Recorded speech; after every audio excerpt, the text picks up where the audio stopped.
Welcome back to Anatomiqa. In this session, we will discuss the details on duodenum. The learning objectives of the session are: hold duodenum in anatomical position, identify external and internal features of duodenum, identify important peritoneal and visceral relations of duodenum, explain blood supply, nerve supply and lymphatic drainage of duodenum, and correlate the applied aspects. The small intestine extends from pyloric end of stomach to the ileocecal junction.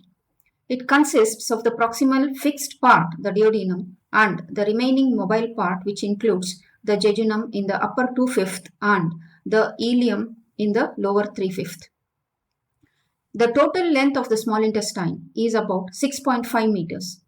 The small gut is essential for life because most of the digestion and absorption takes place in the small gut. The duodenum extends from first lumbar vertebra to the third lumbar vertebra and is situated in the epigastric and umbilical regions. Duodenum is a Latin word, corruption of Greek word dodecadactylos, first used by Herophilus in 300 BC, which means that the length of the duodenum is equal to breadth of 12 fingers. The duodenum is a C-shaped tube about 10 inches long or 25 centimeters long, which joins the stomach to the jejunum. The duodenum curves around the head of the pancreas. The first inch, that is 2.5 centimeters of the duodenum, resembles the stomach in that it is covered on its anterior and posterior surfaces with peritoneum and has the lesser omentum attached to its upper border and the greater omentum attached to its lower border. The lesser sac lies behind this short segment. The remainder of the duodenum is retroperitoneal, being only partially covered by peritoneum. For purposes of description, it is divided into 4 parts. The first or superior part is 5 centimeters or 2 inches long. The second or descending part is 7.5 centimeters or 3 inches long. The third or horizontal part is 10 centimeters or 4 inches long. The fourth or ascending part is 2.5 centimeters or 1 inch long. To start with first part of duodenum, it begins at pylorus and runs upward, backward and to the right and ends at superior duodenal flexure. It lies on the transpyloric plane at the level of the first lumbar vertebra. The relations of this part are as follows. First, to start with peritoneal relations, the proximal 1 inch is mobile and is covered by peritoneum on both surfaces, just like the stomach. The superior border is attached to lesser omentum and inferior border is attached to greater omentum. The distal 1 inch is fixed, covered by peritoneum only anteriorly. Posteriorly, it is devoid of peritoneum and hence called retroperitoneal part. Anteriorly, the duodenum is related to the quadrate lobe of the liver and the gallbladder. Posteriorly, it is related to the lesser sac to the first inch of duodenum only, the gastroduodenal artery, the bile duct, the portal vein, and the inferior vena cava. Superiorly, it is related to the entrance into the lesser sac, that is the epiploic foramen, the lesser omentum, and the hepatic artery. Inferiorly, it is related to the head of the pancreas. The peculiarities of the first part of duodenum are: the first part is the most movable part of duodenum and behaves more of stomach than that of duodenum. It is supplied by end arteries, may be affected by peptic ulcer. It is devoid of circular mucous fold. A triangular radio-opaque shadow known as the duodenal cap or duodenal bulb may be observed in the first part after barium meal. The duodenal cap may be distorted in peptic ulcer or in malignant growth of duodenum. Coming to the second part of duodenum, it is 3 inches long, runs vertically downward on the right side of the second and third lumbar vertebrae from superior duodenal flexure to inferior duodenal flexure. The peritoneal relations of the second part of duodenum are as follows. Anteriorly, it is covered by peritoneum except in the middle where it gives attachment to transverse mesocolon. Posteriorly, it is devoid of peritoneum, hence it is called retroperitoneal part. The second part of the duodenum anteriorly is related to the right lobe of the liver, the fundus of the gallbladder, the transverse colon, and the coils of small intestine. Posteriorly, the second part of duodenum is related to the hilum of the right kidney, renal vessels, pelvis of ureter, inferior vena cava, and right psoas major. Medially, the second part is related to the head of the pancreas, the bile duct, the main pancreatic duct, superior pancreaticoduodenal artery, and inferior pancreaticoduodenal artery, which anastomoses between the pancreas and the duodenum. Laterally, it is related to the ascending colon and the right colic flexure. Interior of the second part shows some important features. The mucous membrane of the duodenum is thick. In the first part of the duodenum, it is smooth. In the remainder of the duodenum, it is thrown into numerous circular folds called the plicae circularis. At the site where the bile duct and the pancreatic duct pierce the medial or posteromedial wall of the second part is a small conical or rounded elevation called the major duodenal papilla. It is situated 8 to 10 centimeters distal to the pylorus. Its tip presents single orifice through which bile duct and pancreatic duct open, called as common hepatopancreatic duct. Sometimes they open separately on the papilla. The accessory pancreatic duct, if present, opens into the duodenum on a smaller papilla about 2 cm above the major duodenal papilla, called as minor duodenal papilla. A mucosal fold arches above the major duodenal papilla and resembles a monk's hood. This is called plica semilunaris. A vertical fold extends downwards from major duodenal papilla. This fold is called plica longitudinalis. The bile and pancreatic secretions are controlled by the sphincters present around the ducts. The common hepatopancreatic duct at the tip of major duodenal papilla is surrounded by smooth muscle fibers forming a sphincter called sphincter of Wody. The bile duct and the pancreatic duct are surrounded by smooth muscle fibers separately before they join to form hepatopancreatic duct at the tip of major duodenal papilla. They are called sphincter choledocus around the bile duct and sphincter pancreaticus around the pancreatic duct. The third part of duodenum is 10 centimeters or 4 inches long, runs horizontally from inferior duodenal flexure to the left on the subcostal plane, passing in front of the third lumbar vertebra and following the lower margin of the head of pancreas, and continues as fourth part in front of aorta. The relations of this part are as follows.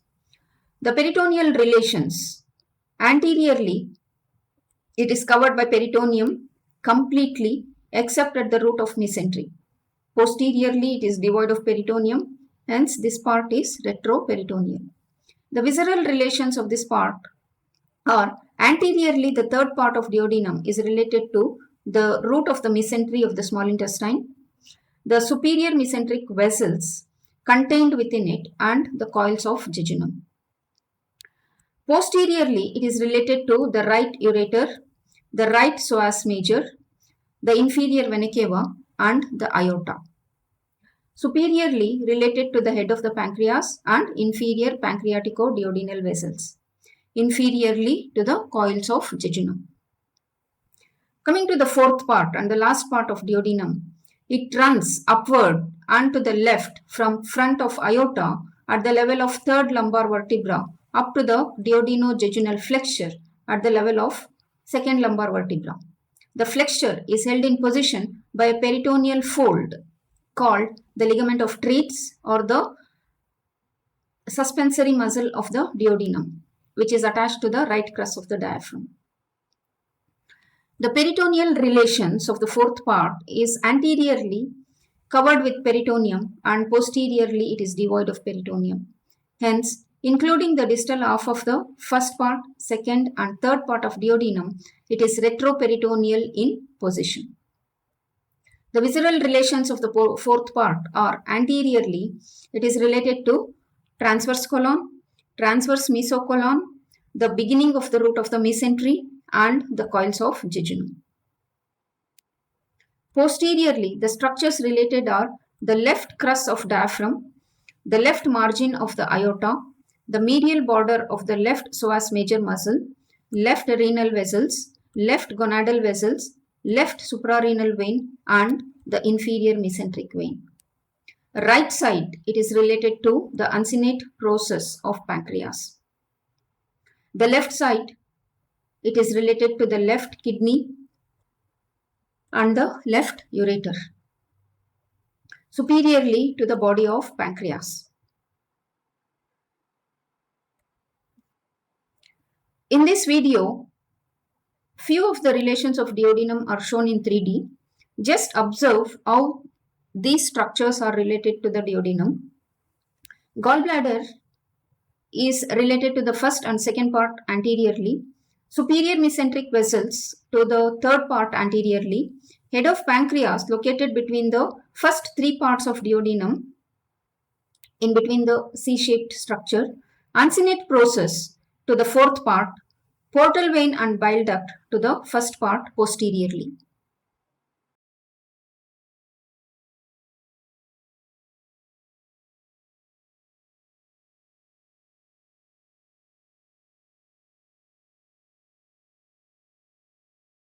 Suspensory ligament or muscle of duodenum or ligament of Treitz is a fibromuscular band which arises from the right crus of the diaphragm close to esophageal opening. It passes downwards and forwards by the side of the celiac artery and sometimes encircles the artery. The band is attached to the posterior superior surface of the duodenojejunal flexure. A few fibers may extend between the layers of mesentery. The upper third of the band consists of striated muscle, middle third of elastic tissue and lower third by unstriped muscle. That is the smooth muscle. Coming to the duodenal recesses, they are the peritoneal recesses surrounding duodenum. They are small pocket-like pouches of the peritoneum. Sometimes coils of small intestine may enter these recesses known as internal hernia and may get strangulated. If the gut fails to return, the internal hernia formed produces intestinal obstruction. These are related to the fourth part of duodenum. They are superior duodenal recess, inferior duodenal recess, retroduodenal and paraduodenal recesses. Superior duodenal recess lies to the left upper end of the fourth part of duodenum and is bounded in front by the superior duodenal fold. It is blind above and the opening is directed below. The blind end of the inferior duodenal recess is directed below. Its opening faces the superior recess and is bounded in front by the inferior duodenal fold. The retroduodenal recess extends behind the junction of the third and fourth parts of duodenum. The orifice is directed downwards and to the left. The paraduodenal recess is blind on the left side and its opening is directed to the right or medially. Anteriorly, it is bounded by the paraduodenal fold which contains inferior mesenteric vein. Coming to the blood supply, the arteries supplying duodenum are as follows. The gastroduodenal artery, branch of hepatic artery, gives off numerous branches which supply uppermost part of the duodenum. The first part of the duodenum is supplied by a series of end arteries. They are supraduodenal branch of gastroduodenal artery. This artery, that is the supraduodenal branch, is called as the artery of Wilkie. It supplies the upper margin, upper 2/3 of anterior surface and upper 1/3 of posterior surface of proximal half of the first part. A retroduodenal branch of gastroduodenal supplies posterior surface and infraduodenal branch of right gastroepiploic artery supplies the lower margin of the first part of duodenum. The rest of the duodenum is supplied by the following branches. The upper half is supplied by the superior pancreatico-duodenal artery, which is also a branch of gastroduodenal artery. The lower half is supplied by the inferior pancreatico-duodenal artery, a branch of the superior mesenteric artery. Each anastomotic arch presents a row of vasa recta. Vasa recta of anterior row supplies only anterior surface, and vasa recta of posterior row supply only posterior surface of duodenum. In between the two rows are present head of pancreas and bile duct. The venous drainage, the veins correspond to the arteries. The superior pancreatico-duodenal vein drains into the portal vein. The inferior pancreatico-duodenal vein joins the superior mesenteric vein. The lymphatic drainage. The lymph vessels follow the arteries and drain into pancreatico-duodenal nodes. From pancreatico-duodenal nodes, efferent vessels in the upper part drain into the gastroduodenal nodes and then to the celiac nodes. In the lower part, it drains into the superior mesenteric nodes around the origin of the superior mesenteric artery. Efferents from celiac and superior mesenteric nodes drain into cisterna chyli through the intestinal lymph trunk. Duodenum is supplied both from sympathetic and parasympathetic fibers. The preganglionic sympathetic fibers come from 6th thoracic to 9th thoracic segments of spinal cord. They synapse in the celiac and superior mesenteric plexus. The postganglionic fibers arise here and supply the duodenum. The parasympathetic nerves are derived from the right vagus and the left vagus nerves. These fibers are the preganglionic fibers and synapse in the Auerbach's and Meissner's plexus in the wall of duodenum. The fibers from these plexus form postganglionic fibers and supply the duodenum.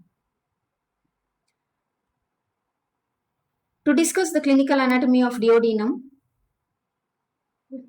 we'll start with duodenal ulcer. The stomach empties its acidic chyme into the first part of duodenum. This is thought to be an important factor in the production of a duodenal ulcer, commonly in the first part of duodenum. An ulcer of the anterior wall of the first inch of duodenum may perforate into the upper part of the greater sac above the transverse colon. The transverse colon directs the escaping fluid into the right lateral paracolic gutter and thus down to the right iliac fossa. The differential diagnosis between a perforated duodenal ulcer and a perforated appendix may be difficult. An ulcer of the posterior wall of the first part of duodenum may penetrate the wall and erode the relatively large gastroduodenal artery, causing a severe hemorrhage. Apart from the first inch, the duodenum is rigidly fixed to the posterior abdominal wall by peritoneum and therefore cannot move away from crush injuries. In severe external crush injuries to the anterior abdominal wall, the third part of the duodenum is most vulnerable and may be severely crushed or torn against the third lumbar vertebra. The second part of the duodenum is most protected since it lies in the paravertebral gutter. Obstruction of the second part of duodenum may occur due to the following reasons. Congenital stenosis, annular pancreas is a developmental anomaly where the pancreas surrounds second part of duodenum. Then pressure by superior mesenteric artery, contraction of the suspensory muscle of duodenum and the duodenal carcinoma. So with this, we end the discussion of the duodenum. Thank you for listening. See you in the next session.